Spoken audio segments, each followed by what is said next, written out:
Hello, I'm Chief Steve Watson of the City of Eureka Police Department. I am proud to represent the highly trained men and women who show up each day committed to serving and protecting our community through their work as law enforcement officers. By its very nature, this work is challenging and complex. It requires intensive legal, procedural, and physical training, impeccable judgment, open hearts, and fully transparent community-wide accountability at all times. Thankfully, despite the high-risk situations in which this work takes place, most days pass without significant incident. However, as has occurred recently, there are times when serious situations and even loss of life can occur. In the aftermath of these situations, our department is committed to providing full transparency, independent review, analysis, and serious reflection at a level appropriate to fully recognize the severity and impact of the events that have occurred. The systems and procedures we deploy when critical incidences take place, things like placing officers on administrative leave and calling on the county's critical incident response team, are all designed to ensure that the Eureka Police Department is doing everything in its power to provide the most desirable outcomes, even and especially in the extra complex and most trying and professional moments.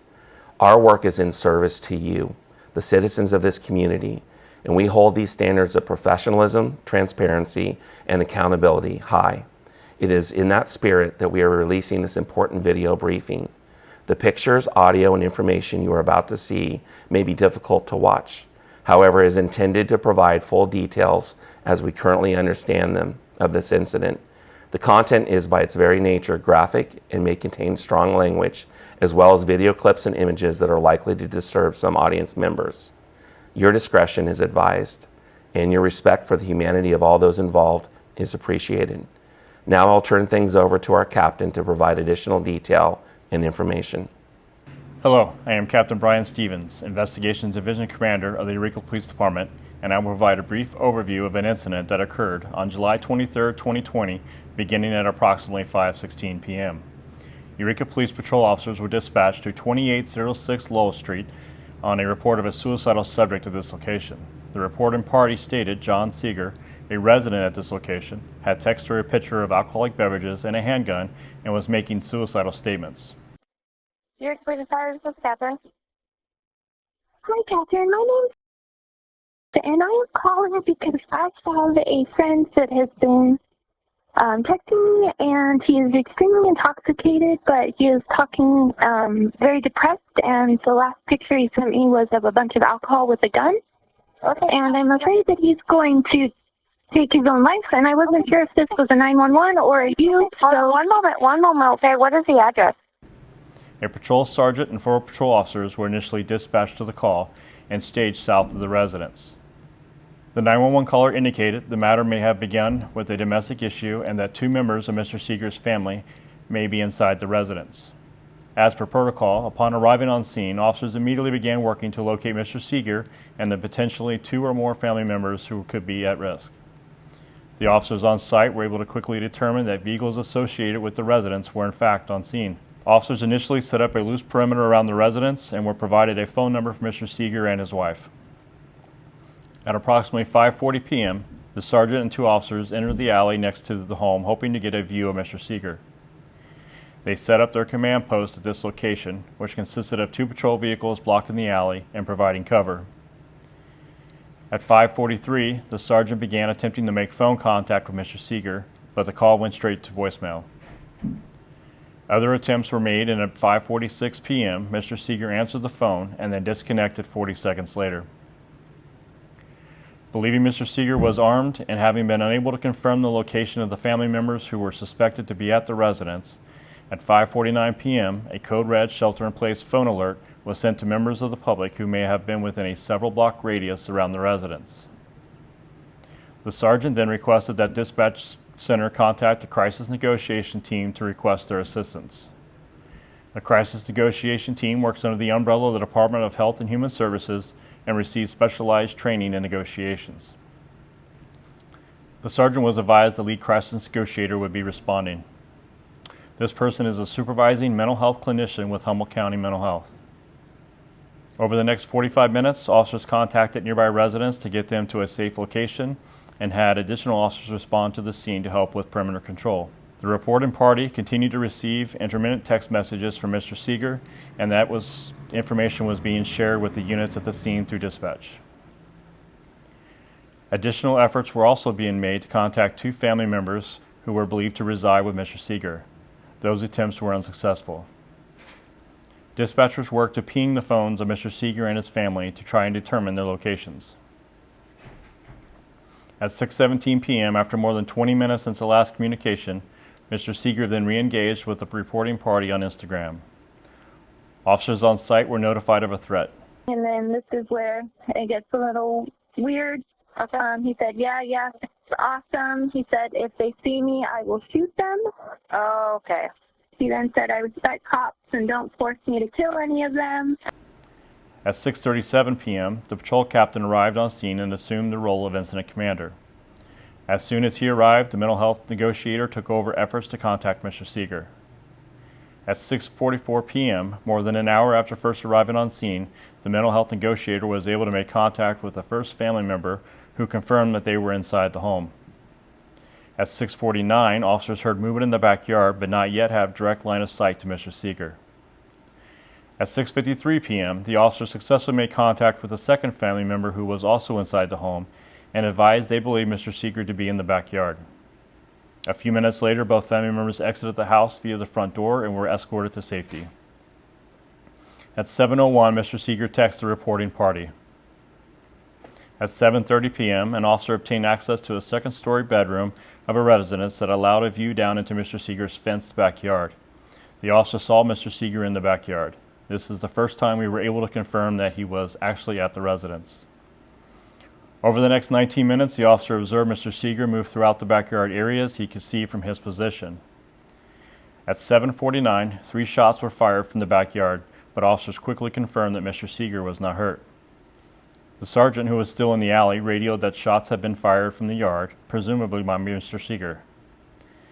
During the investigation, evidence technicians located 3 expended casings in Mr. Seeger's backyard near the alley fence, but it is unknown in what direction the shots were fired. At 7:57, the officer with the line of sight into the yard confirmed that Mr. Seeger had a loaded gun in his possession. I could see yellow metal at the top of the magazine. Appeared to be live ammunition. At 8:23, almost exactly 3 hours after police arrived on scene, Mr. Seeger exited the backyard through the gate and stepped out from the yard into the alley. When Mr. Seeger exited the gate from his property, he was ordered by officers to show his hands.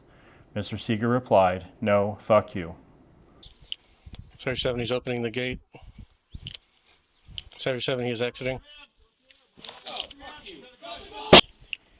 37, he's opening the gate. 37, he is exiting. He took 3 steps toward the officers, swung his right arm up, and then leveled the handgun at the police car where 3 officers were located.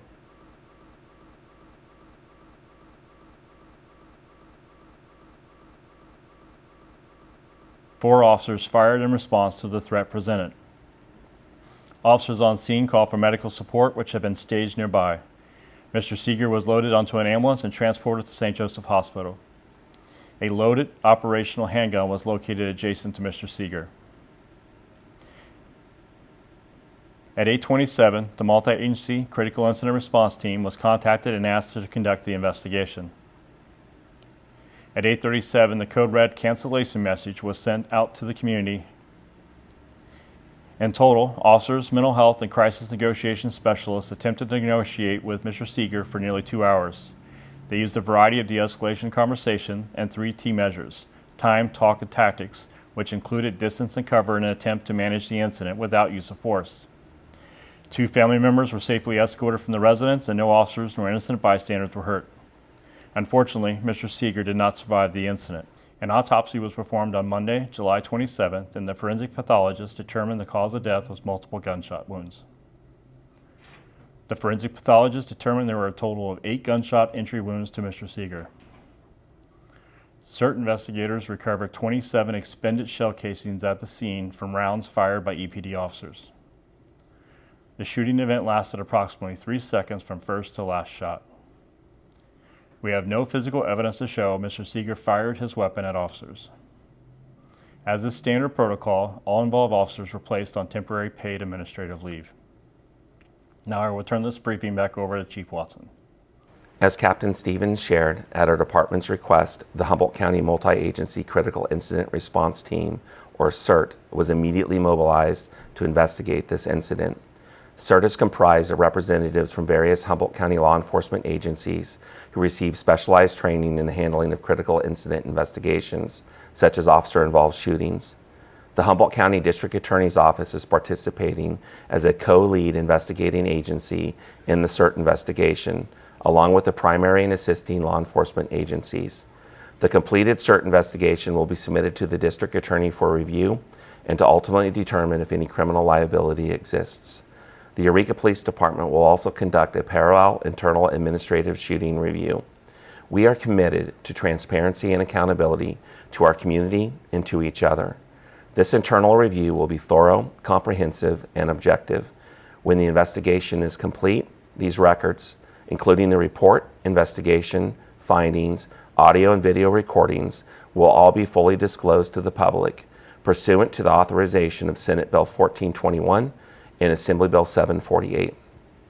It is important to remember that this critical incident community briefing is based on what we know now. It is also important to note that we are still at the early stages of this investigation, and our understanding of the incident may change as additional evidence is collected, analyzed, and reviewed. While we wait for those final determinations, I'd like to ask you to join me in keeping the family of Mr. John Carl Seeger and each of the involved officers, dispatchers, and their families in our collective thoughts and prayers. This tragic outcome was not what we expected or wanted to happen. Many are deeply saddened and hurting due to these events.